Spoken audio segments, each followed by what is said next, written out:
nosso Pai. Mais uma vez, Senhor, nós recorremos a Ti, como único Deus, único Senhor, único Salvador, Senhor. Mais uma vez nós colocamos diante de Ti, porque cremos que a palavra é Tua, Senhor. E nós pedimos a Ti que o Senhor tenha misericórdia da minha vida neste momento, porque Tu sabes que de mim mesmo eu não tenho nada. Que o Senhor venha falar com cada um de nós, segundo a revelação da Tua palavra, Senhor. Revela-nos, ó Deus, a Tua palavra aos nossos corações, Pai. Abra, Deus, a nossa mente. Abra, Deus, o nosso entendimento, para que nós venhamos entender e compreender aquilo que o Senhor tem para as nossas vidas. Assim te pedimos, assim te agradecemos, no nome do Teu Filho amado, Jesus Cristo. Glória a Deus. Na última mensagem que nós tivemos a oportunidade de trazer, nós falamos sobre a primeira carta do apóstolo Paulo aos Coríntios, o capítulo de número 13. E Paulo falava justamente sobre um caminho mais excelente. E o Senhor me deu essa palavra, nesse capítulo de número 4. E a segunda carta do apóstolo Paulo escreveu aos Coríntios, ela é uma defesa do seu apostolado, do seu ministério. Paulo, ele não era aceito pela maioria dos coríntios. Paulo, eles rejeitavam o seu ministério, diziam que ele era fraco como apóstolo. Isso está registrado no capítulo 11, no verso 6. Fraco como apóstolo. Para eles, Paulo não tinha andado com Jesus. Então, se Paulo não tinha andado com Jesus, Paulo não tinha autoridade para se denominar apóstolo. Ele não tinha autorização da igreja mãe, da igreja de Jerusalém. Então a gente vê que a relação que Paulo tinha com os coríntios era uma relação muito conturbada. Ele foi acusado de charlatanismo. Está registrado na segunda carta, no capítulo 6, no verso 8. E ele se defende disso no capítulo 2, no verso 17. Na primeira carta, Paulo foi muito duro com eles. E Paulo, quando ele enviou essa carta, ele ficou apreensivo para saber qual seria a reação dos irmãos de Corinto. E ele escreve essa segunda carta, com certeza alguma coisa estava incomodando o apóstolo Paulo. Alguns pontos de sua defesa, alguns pontos de defesa do apóstolo Paulo como apóstolo, ele diz, é interessante nós observarmos, né, a gente sempre gosta de estar falando para os irmãos, cada saudação, a gente observa algo diferente. Por exemplo, Paulo escreve, em outras cartas que Paulo escreve, ele vai começar talvez, eu, escravo de Cristo, eu, servo de Cristo, que vai dar na mesma, né? Só que esta carta, quando ele escreve, quando ele inicia essa carta, a saudação, ele começa, eu, apóstolo de Jesus, escolhido por Deus. Então ele já começa no primeiro capítulo se defendendo, olha, eu sou apóstolo e fui escolhido por Deus, por Jesus Cristo. Então já começa que essa saudação dele para com os coríntios já é uma saudação diferente. Então, alguns pontos de sua defesa ele diz, escolhido e chamado por Deus, capítulo 1, verso 1. Ele pregou o evangelho, capítulo 11, verso 4. Outros argumentos, o seu proceder não era mundano, segunda carta aos Coríntios 10, verso 2. O seu coração não era vaidoso, no mesmo capítulo 10, versículo 12. E ele buscava a aprovação sempre de Deus. 10, 18. Tudo na segunda carta do apóstolo Paulo aos Coríntios. Então, logo no início do capítulo 4, ele já inicia dizendo: portanto, visto que Deus em sua misericórdia nos deu a tarefa de ministrar. Então ele recebeu a tarefa de ministrar. E nós vamos aprender algumas coisas importantes nessa carta. Com certeza nós estaremos aprendendo como igreja, né, a fidelidade para com a palavra, o amor para com a palavra, ser preciso na palavra, ser obediente à palavra, ser observador da palavra. Então Paulo tinha esse cuidado. Então aqui ele vai se defender principalmente dos judaizantes, que foram uma pedra de sapato na maioria dos apóstolos. Então aqui ele vai se defender de algum dos judaizantes, né? Então ele coloca algumas coisas aqui que ele está se dirigindo aos judaizantes, que quando um cristão se convertia, quando um ímpio se convertia ao cristianismo, o que é que o judaísmo fazia? O judaísmo corria atrás dele e queria pegar ele para que ele se convertesse ao judaísmo. Então, era uma pedra no sapato daqueles que iam se achegando, que iam se convertendo ao Senhor Jesus. Então os gentios se convertiam, os judaizantes já começavam a pegar no pé deles para que eles se convertessem ao judaísmo, né? Então Paulo, ele diz aqui no versículo de número 1 do capítulo 4: portanto, visto que Deus em sua misericórdia nos deu a tarefa de ministrar nesse novo sistema, nunca desistimos. Paulo vai falar das suas lutas. Tudo nos leva muitas vezes a desistir, a parar no meio do caminho. Quantas pessoas param porque a luta tem sido muito grande, a luta tem apertado. Então tem pessoas que não têm graça, tem pessoas que não conseguem suportar, e aí ele se prostra, aí ele para no meio do caminho, ele deixa de servir a Deus, ele deixa de buscar ao Senhor. Só que Paulo aqui, ele traz uma motivação para as nossas vidas. Nós nunca devemos desistir, nunca devemos desistir, porque nós sempre teremos lutas e aflições. E nós vamos aprender com esse apóstolo que as lutas que ele teve foi muito pesadas, foi muito difícil, porém ele nunca desistiu. Então ele recebeu essa tarefa, e essa tarefa nos dias de hoje ela foi dada não só a mim, né, que sou pastor, mas foi dado também a cada um de vocês, igreja, porque o nosso maior desafio, a nossa maior luta é lá fora. É lá fora que nós enfrentamos as nossas lutas e dificuldades. É lá que nós temos que pregar o Evangelho. E nós muitas vezes nos acovardamos, muitas vezes nós não queremos falar, mas nós sabemos que nós temos que dar continuidade naquilo que Cristo iniciou. Amém, irmãos? E diz assim, segundo versículo de número 2, diz assim: rejeitamos todos os atos vergonhosos e métodos dissimulados. Agora veja bem, Paulo aqui, ele está falando que ele rejeitou todos os atos vergonhosos e métodos dissimulados. Existem muitos métodos de pregar o Evangelho. Vocês sabem disso, nós sabemos disso. E eu estava ouvindo um testemunho de um pastor que...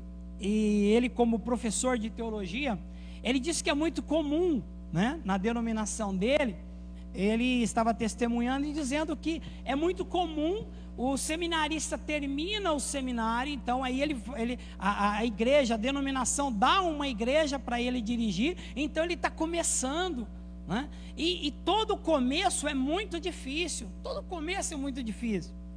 Eu lembro aqui que a nossa primeira reunião, nós estávamos aqui praticamente só, eu e a minha família, né? Então é tudo muito difícil, mas nós não podemos desanimar, nós não podemos parar. Só que aí o que acontece? Essa pessoa que foi preparada durante anos, né? Ele foi treinado, ele foi preparado teologicamente para iniciar uma igreja. Então ele começa o trabalho, e às vezes o trabalho dele poucas pessoas, com muita luta. E às vezes ele olha para determinados lugares, estão até na rua, não está cabendo dentro da igreja. E aí então ele é tentado a fazer, mas como que pode? Né? Mas ele tem que ser fiel à palavra, ele não pode mudar. Ele não pode usar de métodos dissimulados, ele não pode de forma alguma enganar, maquiar o evangelho. Porque Paulo está dizendo aqui, é isso. Não é? Quando ele diz de métodos dissimulados, ele nunca mascarou o evangelho. Ele nunca enganou ninguém, ele sempre foi transparente. E nós sabemos que existem métodos hoje, pela falta de sabedoria do povo, o povo pula, o povo alegra. Mas palavra e conhecimento que é bom nada. E Paulo está dizendo, olha, eu não entrei por esse caminho. Eu entrei por o caminho mais difícil. Eu entrei por o caminho mais árduo, que é a palavra. Mas eu não usei em momento algum, eu mascarei o evangelho. Eu não maquiei o evangelho, de maneira alguma. Eu não tentei enganar ninguém. Eu fui transparente. Eu preguei um evangelho puro. Eu preguei um evangelho genuíno. E Paulo, ele segue na defesa de seu evangelho. Ele diz assim, não procuramos enganar ninguém, nem distorcemos a palavra. Nem distorcemos. Aqui nós temos uma preocupação, mas é uma preocupação boa. Nós preocupamos aqui com que a igreja venha aprender a palavra. Por que a igreja tem que aprender? Porque quanto mais a igreja aprende, mais os que ministram têm que buscar. Sim ou não? Sim. Quanto mais vocês aprendem, mais nós temos que buscar. E aí então nós começamos a rejeitar determinadas coisas. Quando nós ouvimos alguma coisa, nós rejeitamos, porque ela não se encaixa com a palavra. Não se encaixa. Então Paulo, ele foi muito transparente, ele não procurou enganar ninguém, ele não distorceu a palavra. Ele diz assim, em vez disso, dizemos a verdade. E ele põe algo aqui muito importante: dizemos a verdade diante de Deus. Isso é fundamental aqui, porque ele está dando a tua cara para bater diante de Deus. Coisas que muitas pessoas não pensam na hora de pregar e falar. É a palavra de Deus que está sendo ministrada. É algo do céu que nós estamos trazendo. E se nós trazermos algo que não é da palavra, nós temos um alto preço a pagar. Um alto preço. Porque aquele que preside, diz a palavra, aquele que ministra e preside, ele receberá duplo juízo. Ele será julgado 2 vezes por aquilo que ele fala, por aquilo que ele ensina. Então nós temos todo um cuidado, nós temos toda uma preocupação de esmerar o máximo, de pesquisar o máximo, de conhecer o máximo, porque não é simplesmente abrir em São João e pregar Salmo 23. Não é a mesma coisa. Então Paulo, ele segue dizendo que ele foi muito transparente. E ele foi, ele não procurou maquiar de forma alguma. E ele defende o seu ministério com unhas e dentes. Ele defende o seu apostolado. Imagina ser rejeitado. Ser rejeitado deve ser a pior coisa que tem para um ministro, ser rejeitado. E o apóstolo Paulo, ele defende de que maneira ele usou a palavra, como que ele fez, porque ele, infelizmente, nos dias de hoje, irmãos, falo isso com tristeza, não existe um critério para apostolado. Não existe. Hoje basta alguém se denominar apóstolo e já é. Simples assim. Mas se nós formos observar a palavra, a gente vê que não é tão simples assim. Não é? Paulo vai falar das lutas que ele passou, das chicotadas que ele recebeu, tudo que ele passou em prol desse evangelho, para defender o evangelho do Senhor. E nós sabemos muito bem, porque eles não estavam presentes, mas as escrituras nos diz que Paulo, a caminho de Damasco, no capítulo 9 de Atos, ele teve um encontro com Cristo. Ele teve um encontro com Cristo.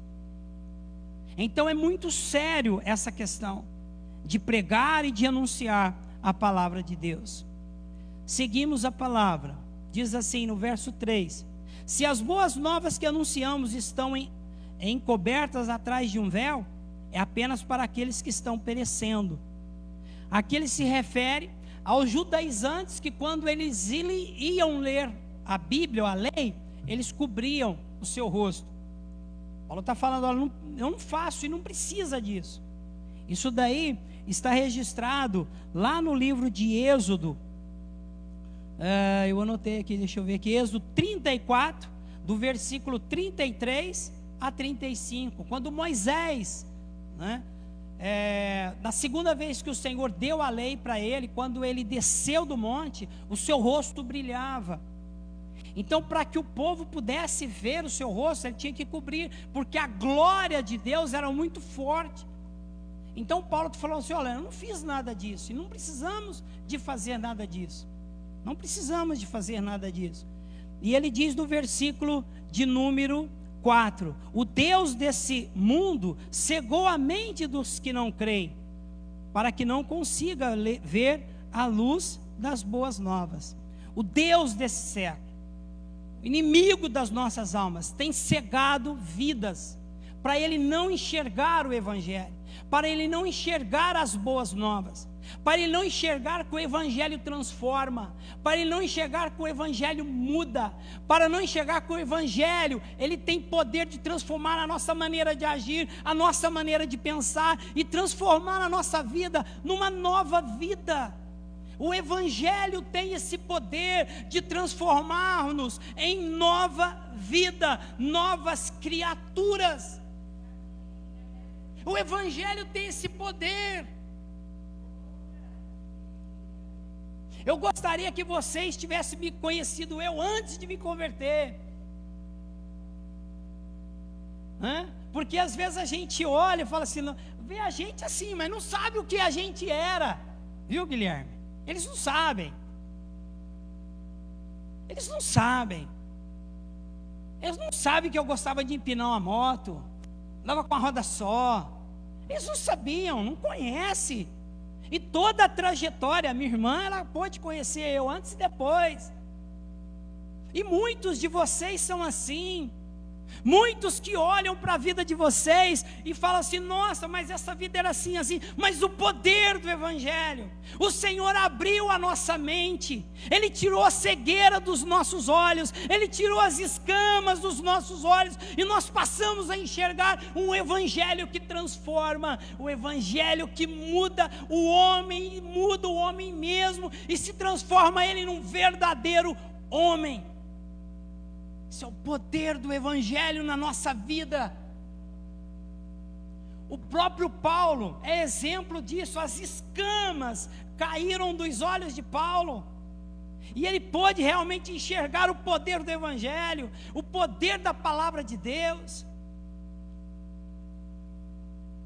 E ele segue dizendo, no versículo de número 5, ele diz assim: não andamos por aí falando de nós mesmos. A nossa vida não serve de base para pregar o evangelho.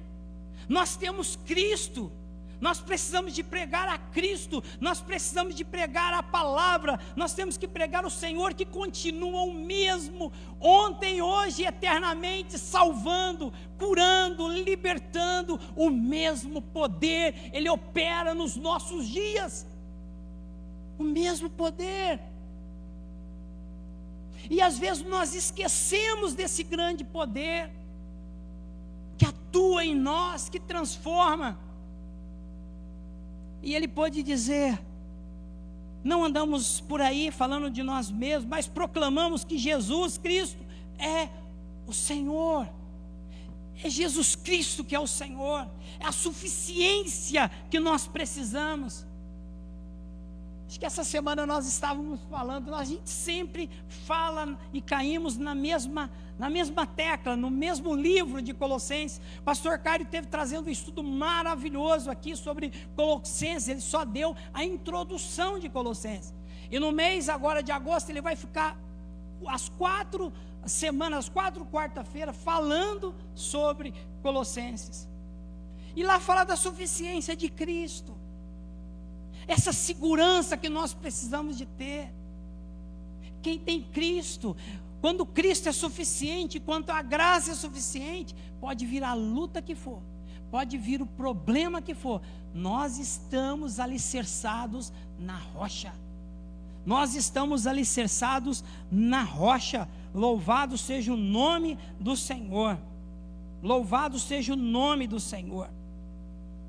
No versículo de número 7 ele diz assim: agora nós mesmos somos como vasos frágeis de barro que contém esse grande tesouro. Uma coisa interessante que eu aprendi: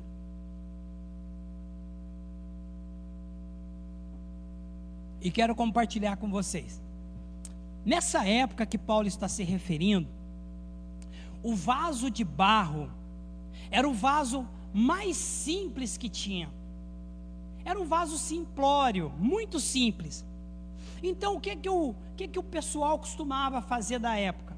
Eles pegavam os seus tesouros, pegava dinheiro, alguma coisa de valor, e colocava dentro deste vaso de barro. Um exemplo: o ladrão ia chegar, ele não ia pegar um vaso feio, concorda? Ele ia no vaso mais bonito, ele ia pegar os vasos mais bonitos. E os vasos mais feios, aqueles vasos mais simples, ele não ia pegar. Então Paulo traz essa ilustração: nós somos esse vaso, rejeitado por alguns, rejeitado por todos, mas o que importa é o que está dentro de nós. O que está dentro de nós, o Espírito Santo de Deus. O que importa é que nós somos sim vasos simples, vasos passíveis de ser quebrado, vasos passíveis de ser rejeitado, mas quem está dentro de nós, isso é o que importa. Isso não tem valor, é um valor que não tem preço que pague. Amém, irmãos? Então Paulo está dizendo acerca desses vasos frágeis. Nós somos esses vasos. Nós somos. Eu, você, passíveis de ser quebrados, passíveis de ser tornados em caco. Mas aquele que está dentro desse vaso, o tesouro que está dentro desse vaso, nós precisamos de valorizar. Nós precisamos de valorizar. Louvado seja o nome do Senhor.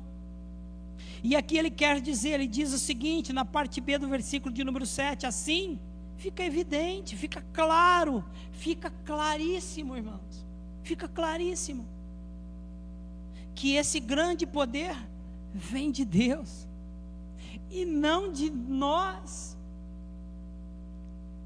Que nós venhamos ser esses vasos simples, mas que nós não deixemos de entender que o que está dentro desse vaso, que é o que mais importa, que é o que tem que ser glorificado, que é o que tem que ser exaltado. Nós temos que entender isso. Nós temos que entender isso. E Paulo então começa a falar no versículo de número 8: de todos os lados somos pressionados por aflições, mas não esmagados. Sabe o que eu aprendo aqui? Tudo que Paulo menciona aqui, eu posso passar. Eu não estou livre disso. Não é porque nós nos convertemos, porque o Senhor está do nosso lado, porque nós servimos a Deus, estamos na igreja glorificando e exaltando o Senhor, é que nós estamos blindados. Não. Nós somos passíveis sim. E ele diz bem claro aqui: de todos os lados de todos os lados. Nós somos pressionados por aflições, mas não esmagados. Nós somos afligidos, mas nós não somos destruídos. Nós não somos. Isso deixa clara a confiança em Deus, que permite a gente sofrer a pressão, mas levantar a cabeça e falar: eu tenho um Deus que tudo pode fazer por mim. Eu tenho um Deus que pode fazer tudo por mim. Ele diz: ficamos perplexos, mas não desesperados. O que é ficar perplexo? É não saber o que fazer, é não saber que decisão tomar. Eu acredito que você já chegou nesse ponto de não saber o que fazer. Sabe aquele momento que você não sabe que decisão tomar? Mas mesmo que isso aconteça, Paulo está dizendo que você não vai se desesperar por isso. Você não vai entrar em desespero, porque o nosso Deus peleja por nós. Ele trabalha por nós, Ele toma a nossa causa, Ele é o justo juiz. E Deus não permite que nós entremos em desespero. Isso é cuidado de Deus para a nossa vida, para a sua vida e para a minha vida. Mas que às vezes nós entramos em momentos indecisivos, sim, entramos. Mas a gente não desespera. A gente não desespera. Quantas pessoas que você conhece, que em momentos de decisões, de indecisão, foi lá e, como o mundo diz aí, fez besteira. E agora está pagando um alto preço porque fez isso. Porque não tinha o conhecimento, porque não tinha o Deus que nós servimos, porque não tinha a fé que nós temos em Cristo Jesus. Mas mesmo que isso venha acontecer comigo e com você, nós não vamos entrar em desespero, porque Ele cuida de nós. Amém, irmãos? Verso de número 9: somos perseguidos. Isso não vai mudar, nós vamos continuar sendo perseguidos. Mas eu tinha um pastor, bem lá no início da minha conversão, que ele costumava dizer que se tem alguém que está nos perseguindo, ou se tem alguém perseguindo a nós, isso mostra que nós estamos à frente. Amém, irmãos? Nós estamos à frente. Se ele está atrás dos perseguindo, nós estamos na frente. Louvado seja Deus. Então, mesmo que isso venha acontecer, tá? Dessa perseguição, e Paulo diz assim: somos perseguidos, mas não abandonados. Deus não abandona o teu povo. O Senhor está sempre pronto a nos ajudar, sempre pronto a nos socorrer, porque Ele é o nosso Senhor, o nosso Deus. E a palavra do Senhor nos diz que no mundo nós teríamos aflições. E o Senhor disse: eis que estarei convosco até a consumação dos séculos. Verso de número 10 diz assim: pelo sofrimento o nosso corpo continua a participar da morte de Jesus, para que a vida de Jesus também se manifeste em nosso corpo. Cada dia que Paulo trabalhava, ele estava vindo com que a morte estava mais próxima e chegando cada vez mais perto dele a morte. Diferente de nós hoje, porque nós temos, como nós costumamos dizer aqui, vida tranquila. Nós não somos perseguidos. Nós não somos perseguidos, né? Nós estamos servindo a Deus muito tranquilo. Nós não temos um governo que nos pressione, que nos proíbe de servir ao Senhor. e eu não me lembro se foi terça-feira ou se foi hoje pela manhã, nós estávamos orando para um casal lá do Uzbequistão, aonde eles eram muçulmanos e eles se converteram ao cristianismo, eles foram para a igreja e aí eles começaram a ser perseguidos e eles foram torturados. Eles foram torturados por abandonar a fé islâmica. E o mais triste é que a esposa desse irmão, ela ficou com sequelas. Ela ficou com a sua alma machucada, com a sua alma, o seu emocional ferido. E quando nós estivemos lá, o esposo dela pediu: esteja orando para que Deus possa curar a minha esposa. Então, nós não temos esse problema. Nós não temos, nós temos liberdade. Sabe quem que impede a gente de vir à igreja? Nós mesmos. É nós mesmos. É o nosso cansaço físico. É o nosso cansaço físico. Às vezes nós vamos: não vou, eu vou ficar em casa. Como se ficar em casa resultasse alguma coisa. Não, nós temos que vir para a casa do Senhor. Nós temos que estar aqui buscando ao Senhor. Lógico que se você não tem às vezes condições físicas, está doente, é lógico, você tem que ficar assim. Mas em todos os nossos cansaços físicos do dia a dia, nós temos que lutar e enfrentar. Não, eu vou para a casa do Senhor.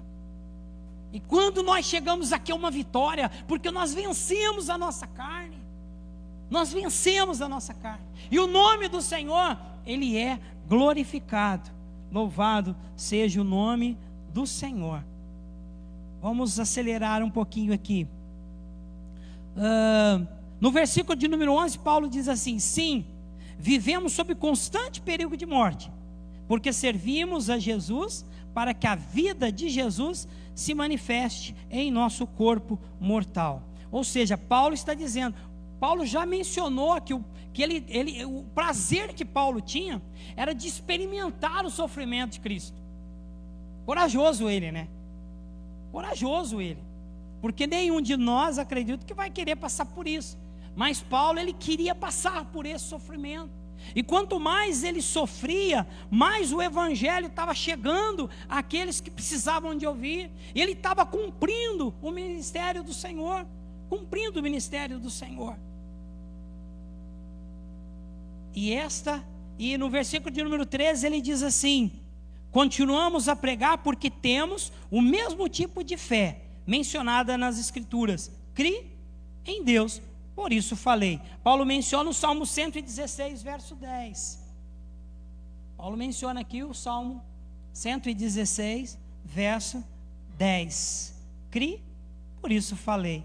Sabemos que Deus ressuscitou o Senhor, também nos ressuscitará com Jesus e nos apresentará a Ele junto com vocês. Maior promessa que nós temos é essa, é a glorificação. Enquanto nós estamos aqui, nós estamos num processo, tá? Nós estamos num processo porque nós recebemos da parte de Deus, nós recebemos a salvação por parte de Deus, nós fomos justificados por Deus, tá? Então nós estamos no processo de santificação, e esse processo de santificação, quando ele terminar esse processo de santificação aqui na terra, nós estaremos com o Senhor, que finda com a glorificação, que é a maior promessa que nós temos, é essa: receber um corpo glorificado como o de Cristo. Amém, irmãos? Amém, igreja? Já estou encerrando já. Tudo isso é para o bem de vocês.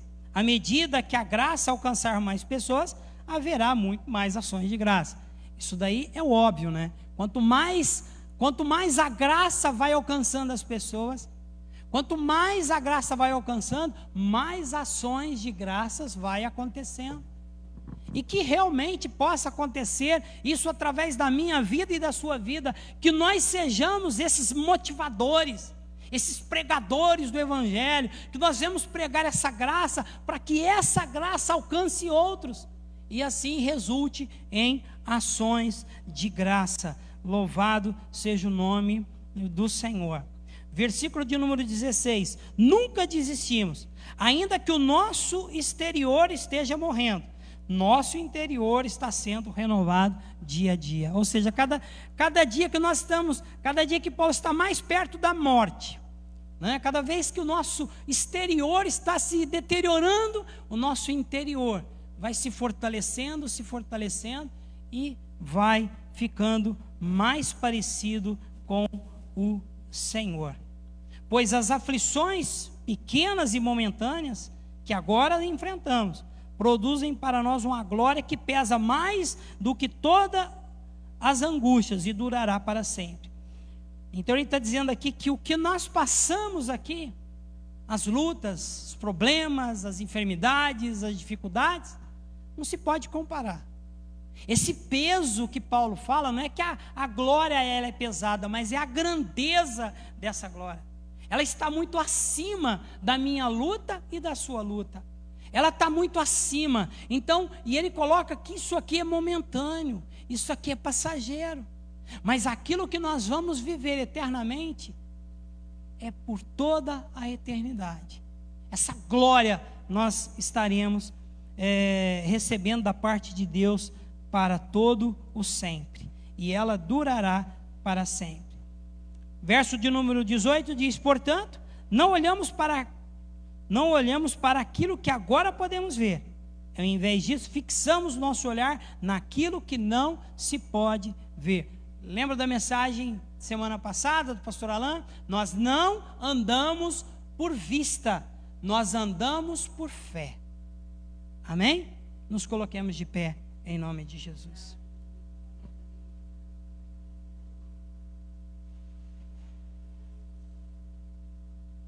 Glória a Deus. Concluindo, irmãos, aprendemos com o apóstolo Paulo, sua vida, suas lutas, sua perseverança, seus ensinamentos, seu caráter, sem dúvida, é a nossa motivação para nunca pararmos, e sim prosseguirmos. Tudo o que ele passou porque ele precisava de passar, e tudo que nós tivemos que passar, permitindo o Senhor, nós vamos passar, mas em tudo, nós receberemos da parte de Deus a proteção, nós receberemos de Deus a vitória, e com certeza nós seremos mais do que vencedores em nome de Jesus.